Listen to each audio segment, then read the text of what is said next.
Bismillahirrahmanirrahim. Now this is our last lecture on the topic of variation of pharmacokinetic in different renal disorder and hepatic disease. Now in hepatic disease, how pharmacokinetics of the drug is affected, we are going to discuss now, and how we can calculate the dose. First of all, hepatic disease can alter the drug pharmacokinetics including absorption and disposition as well as pharmacodynamics including efficacy and safety. तो pharmacokinetic के दो parameter हो गए, absorption and disposition. Disposition जैसे मैंने बताया था कि it is a sum of distribution and elimination. इसके अलावा ड्रग की फार्माकोडायनेमिक्स, उसमें एफिकेसी है, सेफ्टी है, that are usually affected in hepatic disease. Hepatic disease में इंक्लूड, अच्छा अब वो क्या क्या हेपेटिक डिजीज़ हैं जिसकी वजह से ड्रग फार्माकोकाइनेटिक चेंज हो जाती है.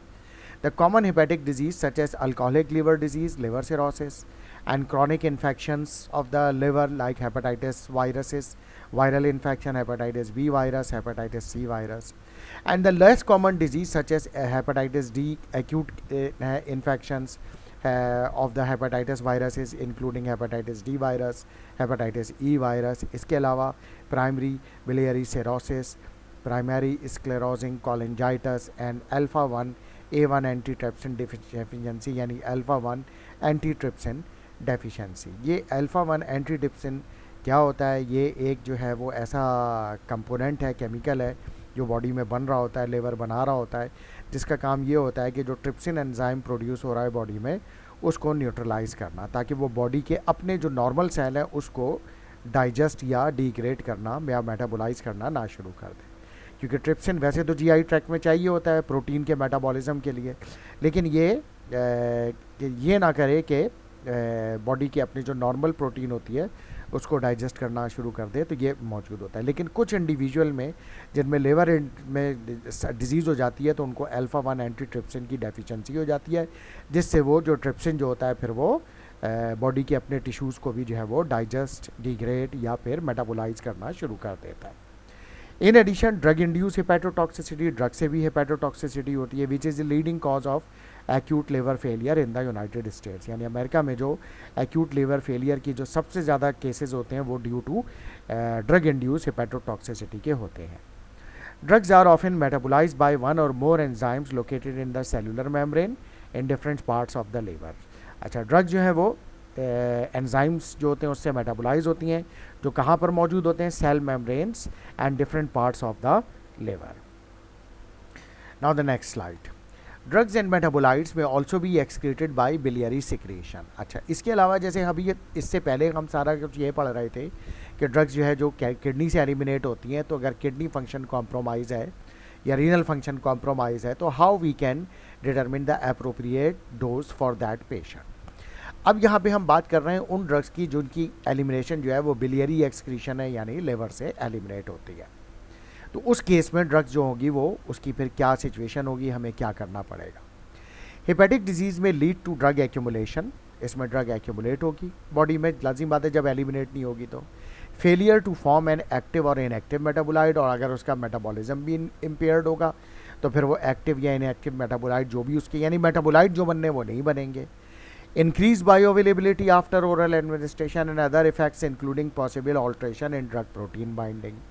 अच्छा, ड्रग प्रोटीन बाइंडिंग में क्यों फ़र्क पड़ जाता है, क्यों चेंज हो जाती है? उसकी वजह ये होती है कि जो प्रोटीन जिससे ड्रग बाइंड होती है लाइक एल्ब्यूमिन, अल्फ़ा-1 एसिड ग्लाइकोप्रोटीन, वो भी लेवर बनाता है, तो फिर वो नहीं बना रहा होगा, फ्री ड्रग ज़्यादा हो जाएगी, तो फिर वो फ्री ड्रग जो होती है वो थेरेप्यूटिक इफेक्ट देती है, तो वो फिर एक्सेजरेटेड इफेक्ट आएगा, यानी टॉक्सिक इफेक्ट भी हो सकता है.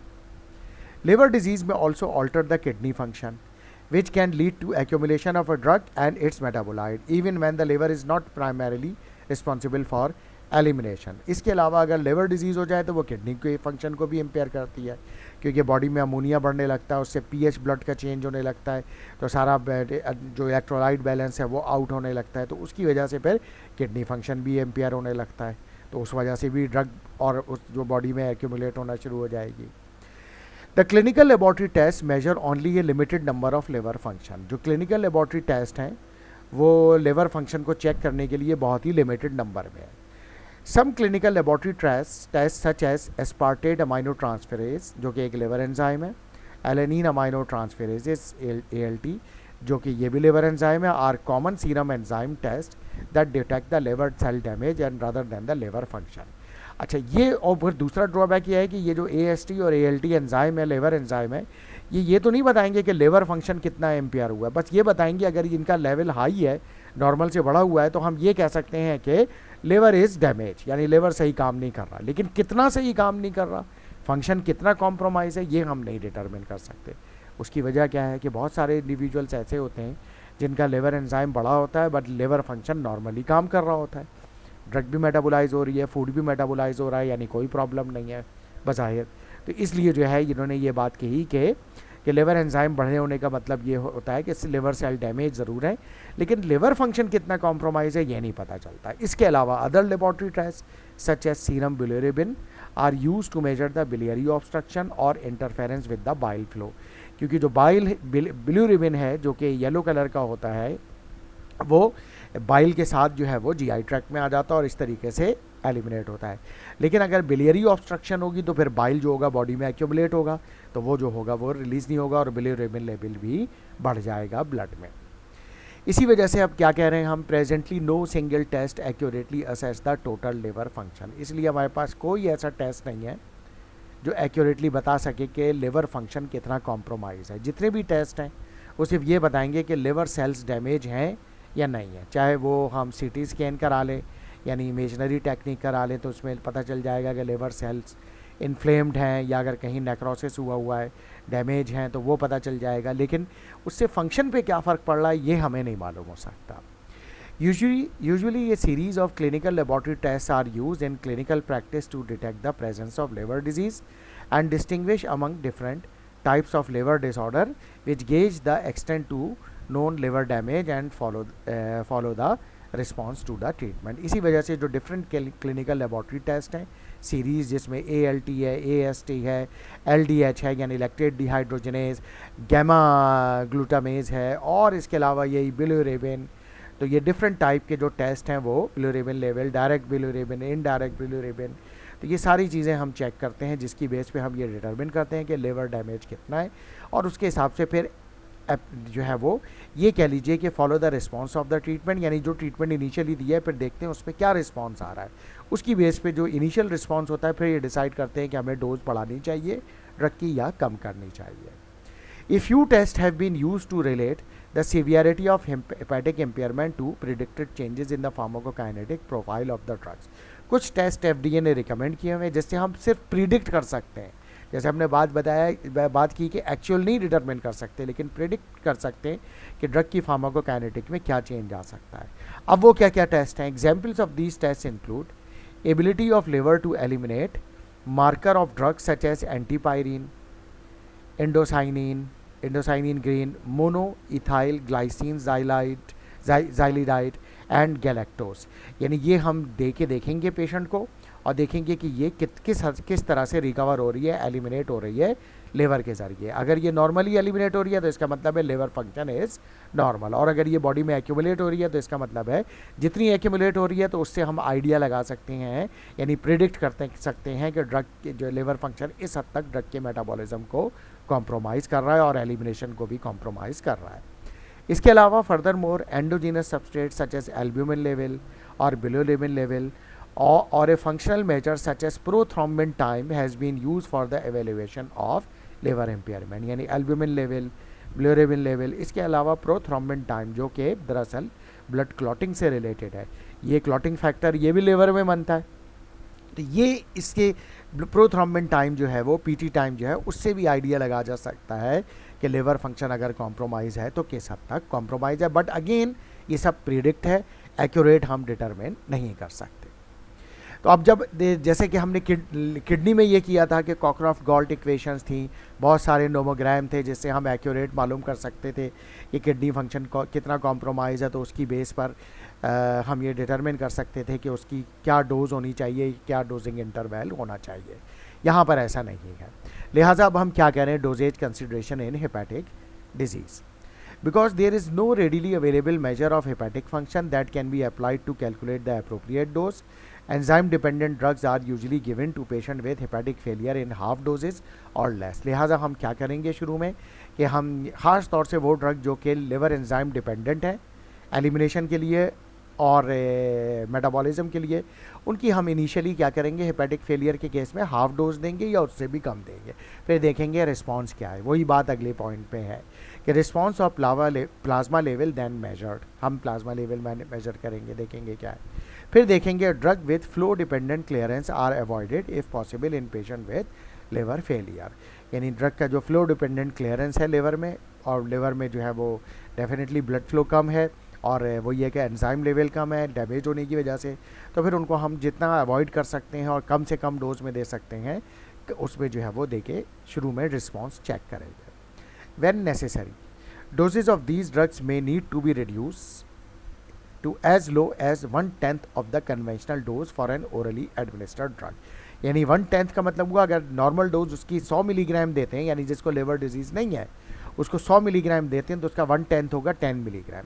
तो 10 मिलीग्राम सबसे पहले डोज दे के देखेंगे इस पेशेंट को कि how the liver metabolize this drug and eliminate this drug. So starting the therapy in this situation with low doses and monitoring the response and the plasma level provide the best opportunity for safe and efficacious treatment, यानी यही सबसे ज़्यादा safe और efficacious treatment होगा कि आप लो doses से start करें हेपेटिक इम्पेयरमेंट में या हेपेटिक डिजीज़ में और मॉनिटर करें रिस्पॉन्स और प्लाज्मा लेवल।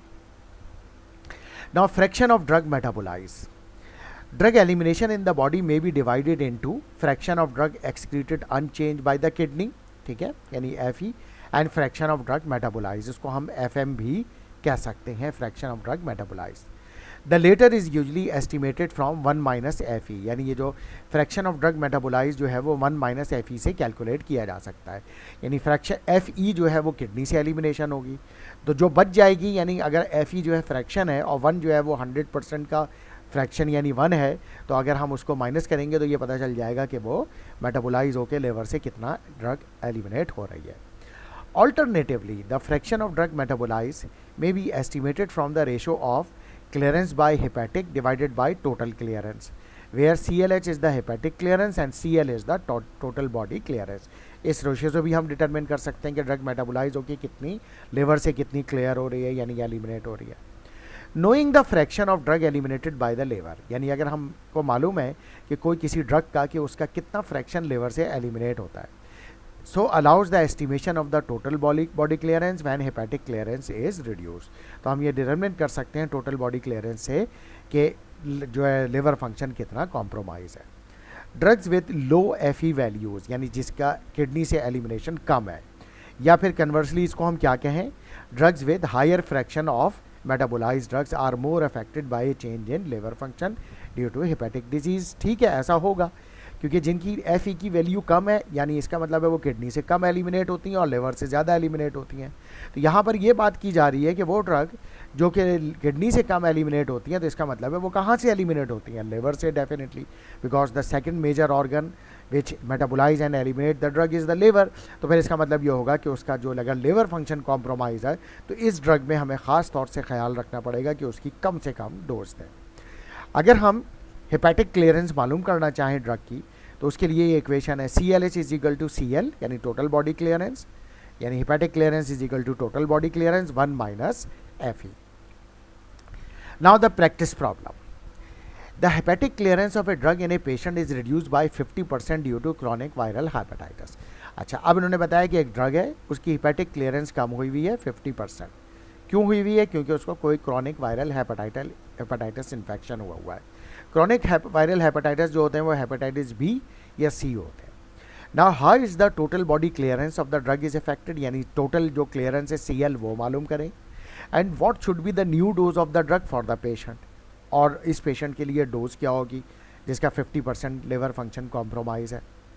अच्छा, इसके अलावा assume that the renal drug clearance is 0.4 and the plasma drug protein binding are not altered, यानी ठीक है प्रोटीन बाइंडिंग नॉर्मल है, लेकिन किडनी से जो ड्रग एलिमिनेट हो रही है 0.4 है। 0.4 मीन्स किडनी से एलिमिनेट होने वाली 40% है, इसका मतलब है 60% ड्रग जो है यानी 0.6 फ्रैक्शन जो है वो एलिमिनेट हो रहा है लिवर से। Now solution, the residual liver function are L is estimated by, यानी अब लिवर फंक्शन कितना काम कर रहा है, तो C L H hepatitis divided by C L H normal. C L H hepatitis को हमने इसको यहाँ पे इक्वेशन में रखा, और उसके बाद जो है हमने क्या किया कि ये सी एल एच नॉर्मल को इधर लेगा तो ये आर एल से मल्टीप्लाई होगा, यानी रेजिडुअल लिवर फंक्शन, अभी लिवर फंक्शन अब कितना काम कर रहा है। तो C L H hepatitis is equal to residual liver function into C L H. इससे हेपेटाइटिस में हेपेटिक क्लियरेंस कितनी है ये पता चल जाएगा।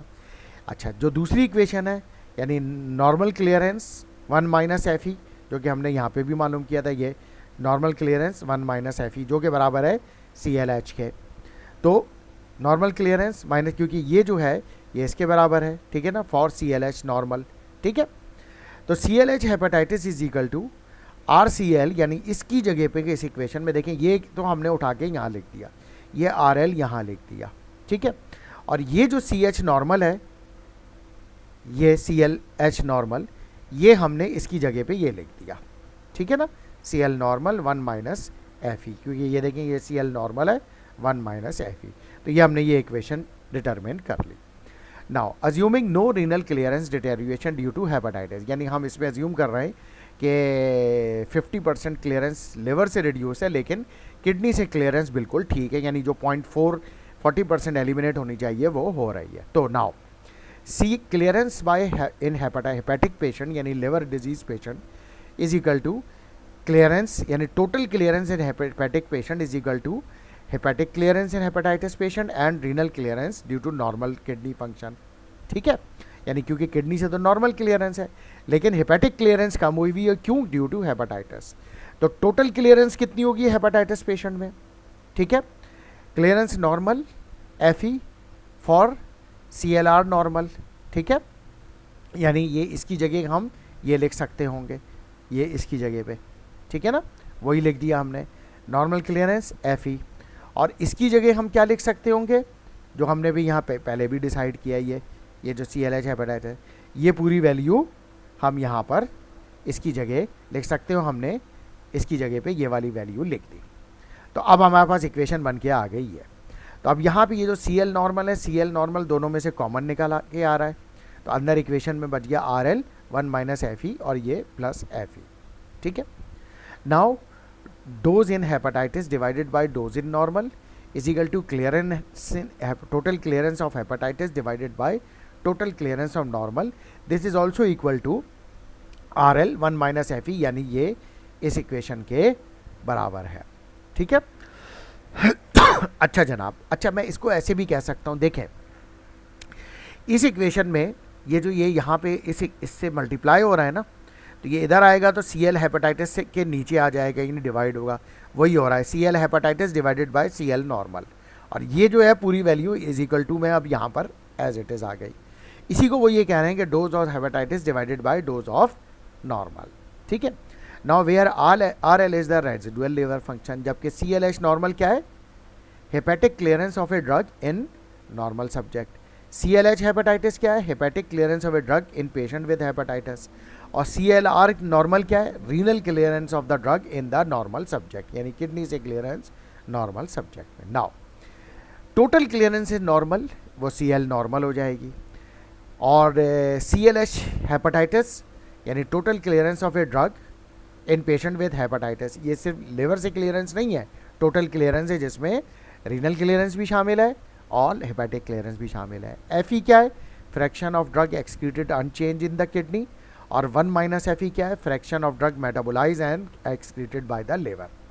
सो D hepatitis and D normal are dose in the hepatitis patient, doses in the hepatitis patient, ये dose हो गई हेपेटाइटिस पेशेंट की, और ये डी नॉर्मल हो गई dose in the normal liver function patient respectively.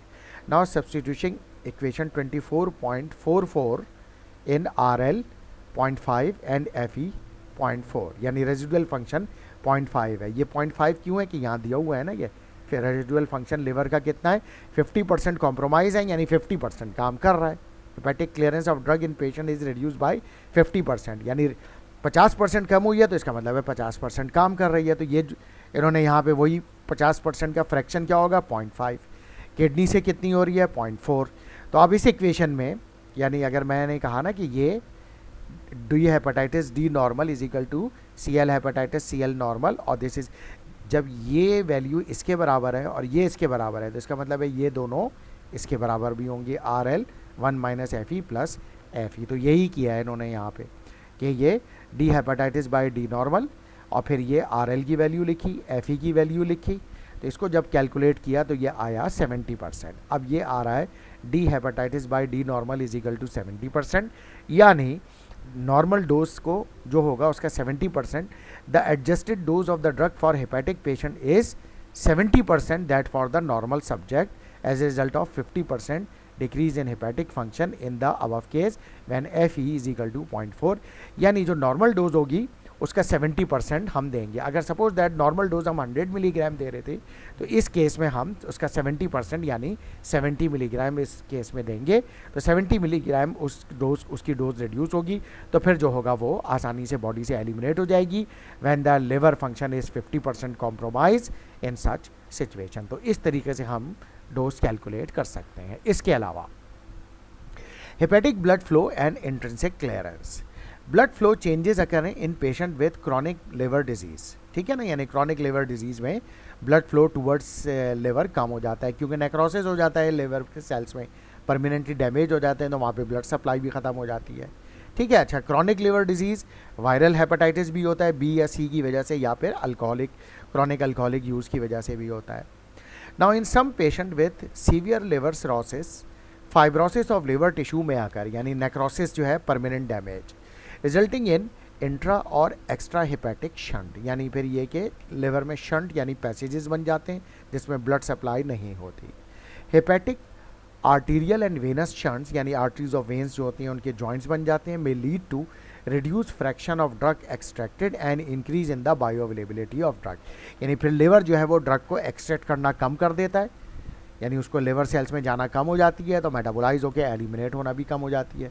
Eliminate कम होगी तो ड्रग की बायो अवेलेबिलिटी यानी ब्लड सर्कुलेशन में सिस्टमिक अवेलेबिलिटी बढ़ जाएगी। In other patients resistance to blood flow may be increase as a result of tissue damage and fibrosis, जैसा कि मैंने आपको ऊपर बताया कि ये जो होता है लिवर डिजीज़ में जब ब्लड फ्लो कम हो जाता है क्योंकि नेक्रोसिस हो जाता है, यानी जिसको हम फाइब्रोसिस भी बोल रहे हैं, तो वो ब्लड फ्लो भी कम हो जाता जो है वो in other resistance to blood flow में भी इंक्रीज, यानी रेजिस्टेंस बढ़ जाती है सेल्स में और ब्लड फ्लो कम हो जाता है। टिश्यू डैमेज है, फाइब्रोसिस है, causing A reduction in intrinsic hepatic clearance. लाजिम बात है जब ड्रग एक्सट्रैक्शन कम होगी लिवर में तो फिर ड्रग यानी लिवर अपटेक कम होगा, ड्रग का अपटेक कम होगा तो मेटाबोलाइज होकर क्लियरेंस होनी भी कम हो जाएगी। The following equation may be applied to estimate the hepatic clearance of a drug after assessing changes in the blood flow and intrinsic clearance. CLH यानी total clearance in hepatic patient is equal to Q यानी blood flow, intrinsic clearance of the drug divided by blood flow plus intrinsic clearance, ठीक है। यहाँ पे ये multiply हो रहा है Q into intrinsic clearance of drug divided bye यहाँ पे ये Q से ब्लड फ्लो से प्लस हो रहा है। ऑल्टरनेटिवली दूसरी इक्वेशन क्या है, when both Q and extraction ratio यानी ER is known in the patient then clearance may also be estimated by clearance is equal to Q multiply by extraction ratio. अगर हमें उस ड्रग का extraction ratio मालूम है drug का तो इससे भी ड्रग की क्लियरेंस हम मालूम कर सकते हैं। तो इस तरीके से हम डोज कैलकुलेट कर सकते हैं हेपेटिक डिजीज़ में। इसके साथ ये चैप्टर मुकम्मल हो गया। Thank you very much.